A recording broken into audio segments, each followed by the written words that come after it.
It's about time we got to the AK weapons. We've already seen and heard what the AKS-74U could do in the previous video, but today we take a look at the AK-74. This weapon is great for new players of the game who are on the Insurgent team.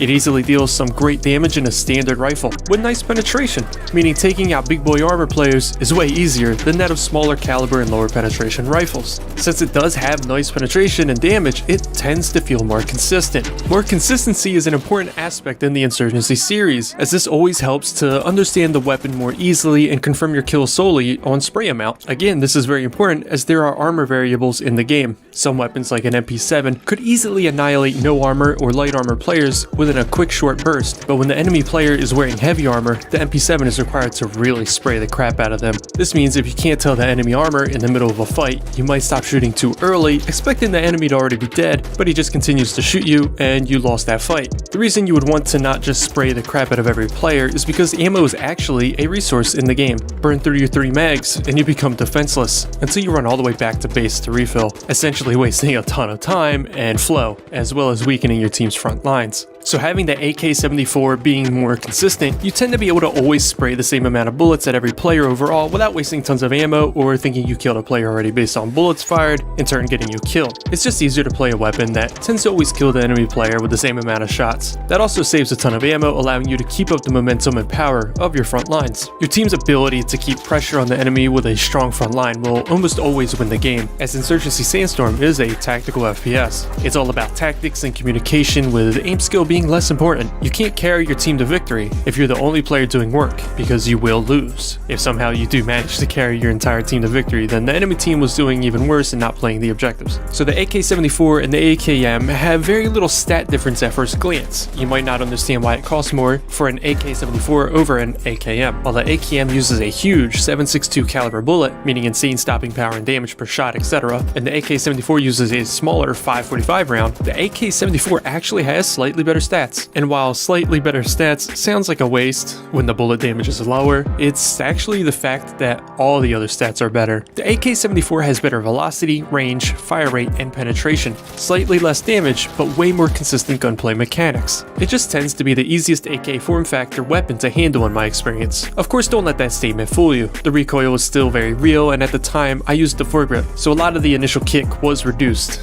Of course, the recoil is way more manageable to control compared to the AKS-74U. And that all makes sense. As I think about it, we will have to test out the recoil next beta and try putting on the foregrip with compensator versus without those attachments. For all the AKs, I very well think the 74 could be the most controllable AK in the game and might play very well when kitted to that style for full auto fire at range. I really can't wait to start making the in-depth weapon breakdown videos. I'll be doing that when the next beta starts. Also, if you guys do enjoy these videos, please consider telling your friends about us. I'm trying my best to fight our way through the YouTube algorithm, but I keep getting defeated by the large YouTubers. I really want a chance to show you guys just how passionate I am about this. I have huge hopes and dreams for KSN and this community. Seriously, you guys have been helping me a lot. I know I've been saying this a lot more per video, but I know not everyone watches every video. I hope to get through more of these weapon videos before beta. I was also thinking of doing a commenting on comments video as a special for this coming Friday in celebration of Sandboy dropping. So if you have a good meme comment, now's the time to spam them. Anyway guys, enough rambling. As always, I've been your boy Josh V. This is KSN, and I'll see you guys in the next one.